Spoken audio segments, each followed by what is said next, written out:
यमराज ने बताया, मनुष्य को मौत नहीं मारती, यह 6 अवगुण मारते हैं। एक समय की बात है, भगवान श्री राम अपनी राजसभा में बैठे हुए थे। तभी वहां पर एक सेवक ने आकर बताया कि आपके पिता तुल्य बूढ़े मंत्री सुमंत की मृत्यु हो गई है। उनकी पत्नी सती होने के लिए आपकी आज्ञा चाहती है। भगवान श्री राम यह बात सुनकर तुरंत सुमंत के घर पहुंचे और वहां पर जाकर उन्होंने सुमंत की जन्म कुंडली मंगवा कर देखी तो पता चला कि सुमंत की आयु तो 9,999 वर्ष है और 11 महीने की थी, जिसमें से सारी आयु तो बीत चुकी थी, केवल 9 दिन शेष बचे हुए थे। यह देखकर प्रभु श्री राम ने गुरु वशिष्ठ को बुलवाया और उनसे कहा, हे गुरुदेव, सतयुग में मनुष्य की आयु 1,00,000 वर्ष की निश्चित की गई है, त्रेता युग में 10,000 वर्ष की निश्चित की गई है, द्वापर युग में 1,000 वर्ष की निश्चित की गई है और कलयुग में 100 वर्ष रखी गई है। फिर भी यमराज ने मेरे राज्य में मेरा अपमान करके इस नियम का उल्लंघन किया है। मेरी मंत्री की आयु अभी पूरी नहीं हुई है, पूरी होने में अभी 9 दिन बाकी हैं, तो उन्हें यमराज यहां से क्यों ले गए? मैं भी यमराज को बांध कर ले आऊंगा और सुमंत को जीवित करवाऊंगा। इतना कहकर प्रभु श्री राम गरुड़ पर बैठकर यमराज की नगरी चल दिए। तब रास्ते में उन्होंने पाशों में बंधे हुए सुमंत को देखा, जिन्हें दूत ले जा रहे थे। देखते ही प्रभु श्री राम ने यमदूतों को मारकर सुमंत को यमदूतों के हाथों से छुड़ा लिया। यह देखकर यमदूतों ने विनय पूर्वक कहा, हे राजा राम, हमने आपका क्या बिगाड़ा है जिसके लिए आपने हमें ऐसा दंड दिया है? प्रभु श्री राम कहने लगे, यमदूतों, अभी इसके जीवन के 9 दिन शेष बचे हुए हैं, तो तुम इन्हें पहले ही क्यों ले जा रहे हो? जब इनके दिन पूरे हो जाएंगे तब आकर तुम इन्हें ले जाना, तब मैं कुछ नहीं कहूंगा। इस प्रकार प्रभु श्री राम की बात सुनकर यमदूत कहने लगे कि हे राजा राम, इसका जन्म एक अजीब तरीके से हुआ था। पहले दिन इसकी मां की कोख से दोनों हाथ और मुख बाहर आए थे और धीरे धीरे उनके पूरे शरीर को बाहर आने में पूरे 9 दिन लग गए थे। शुभ मंत्रों से पंडित ने इसकी रक्षा की थी, इसलिए इनका नाम सुमंत पड़ा। प्रभु, आप जो इनके 9 दिन बाकी बता रहे हैं वे संदिग्ध है, इसीलिए हमारा कोई दोष नहीं है। आप इन्हें व्यर्थ ही हमसे छीन रहे हो और हमको व्यर्थ में मारा है।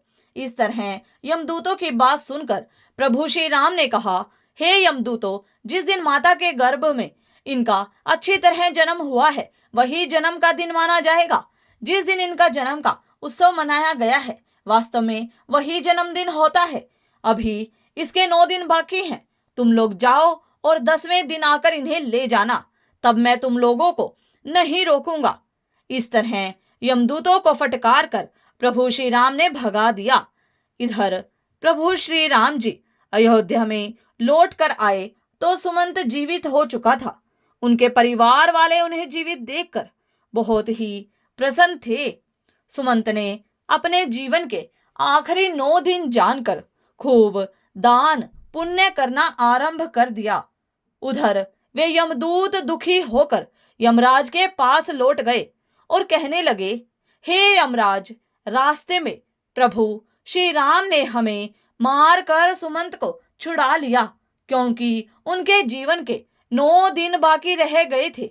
वह 9 दिन पूरे होने पर ही प्रभु श्री राम उन्हें आने देंगे।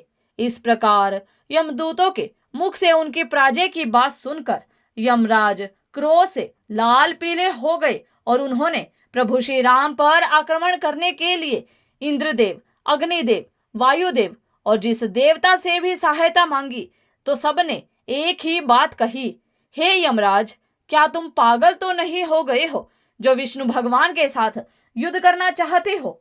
चुपचाप यहां से अपनी यमपुरी लौट जाओ। प्रभु श्री राम का तुम क्या कर लोगे जब सबने यमराज की सहायता करने के लिए मना कर दिया तो यमराज ने अपनी ही सेना लेकर प्रभु श्री राम के साथ युद्ध करने के लिए अयोध्या को चल पड़े। वहां पर पहुंचकर चारों ओर से अयोध्या नगरी को घेर लिया। यमराज के द्वारा अयोध्या नगरी को घेरा हुआ देखकर प्रभु श्री राम ने लव को यमराज से युद्ध करने के लिए भेजा। प्रभु श्री राम के छोटे पुत्र लव और यमराज के बीच भयंकर युद्ध होने लगा।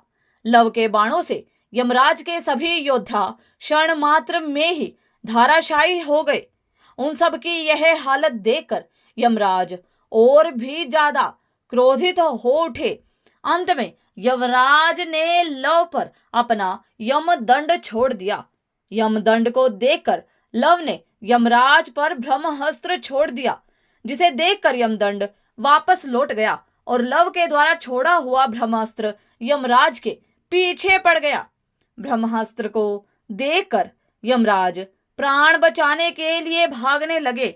उधर जब सूर्यदेव ने देखा कि ब्रह्मास्त्र से यमराज का बच पाना मुश्किल है, तो घबराकर सूर्यदेव प्रभु श्री राम के छोटे पुत्र लव के पास आए और प्रार्थना करने लगे, हे पुत्र, इस ब्रह्मास्त्र को लौटाकर यमराज के प्राण बचा लो, क्योंकि तुम हमारे ही वंश में उत्पन्न हुए हो और यह यमराज मेरा ही बेटा है।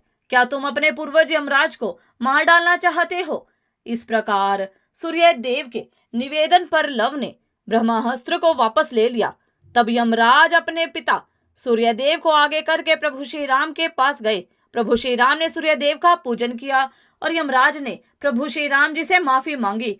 युद्ध भूमि में जितने भी आदमी मर गए थे उन पर इंद्रदेव ने अमृत वर्षा करके सबको जीवन दान दिया। उसके बाद प्रभु श्री राम ने यमराज से कहा कि जब तक मैं अयोध्या नगरी पर शासन करूंगा तब तक तुम उन्हीं मनुष्यों को अपने लोक में ले जा सकते हो जिनकी आयु पूर्ण हो चुकी है। उसी दिन से प्रभु श्री राम ने पूरी पृथ्वी पर यह घोषणा कर दी कि आज के बाद कोई मनुष्य अपने नित्यक्रम को न छोड़े, ब्राह्मणों का कोई अपमान न करे, किसी के साथ द्वेष भाव न रखें, कोई किसी के धन को न चुराए। अगर धन चुराएगा तो उसे दंड मिलेगा, दुराचारियों को कड़ा दंड दिया जाएगा। धर्म कर्म सदा होते रहे। यदि किसी की अकाल मृत्यु हो तो तुरंत हमारे पास लेकर आए, उसे तुरंत जीवित किया जाएगा। यमराज को प्रभु श्री राम ने यह सख्त निर्देश दिया था कि हमारे राज्य में कभी भी किसी की अकाल मृत्यु नहीं होनी चाहिए। तब यमराज ने कहा कि हे प्रभु, मैं तो वैसे भी किसी को नहीं मारता हूँ, सब अपने कर्मों से ही जन्म और मृत्यु को पाते हैं। मैं तो निमित्त मात्र हूँ। आयु पूर्ण होने पर मिलने वाली मृत्यु और अकाल मृत्यु का प्राणी स्वयं ही कारण होता है, इसमें किसी का कोई दोष नहीं होता है। मुझे तो आपने माध्यम बनाकर जो जिम्मेदारी सौंपी है, मैं तो उसी का पालन कर रहा हूँ। जन्म देने वाले और मारने वाले तो आप हो। आपके द्वारा लिखे गए विधान में से मैं तो किसी के जीवन में से एक क्षण न तो घटा सकता हूँ न बढ़ा सकता हूँ। यह तो आपके हाथ में है भगवान। आप चाहे तो मृत्यु का समय पूरा होने के बाद भी प्राणी को आयु प्रदान कर सकते हैं। आप चाहें तो उसे समय से पहले भी मृत्यु प्रदान कर सकते हैं। आप चाहें तो ब्रह्मा के लिखे हुए लेख को भी बदल सकते हैं, और आपने यह किया भी है। आपके राज्याभिषेक के लिए गुरु वशिष्ठ ने शुभ मुहूर्त निकाला था, फिर भी आपने राजा न बनकर वनवास धारण किया था। सब कुछ आपकी इच्छा के अनुरूप ही होता है।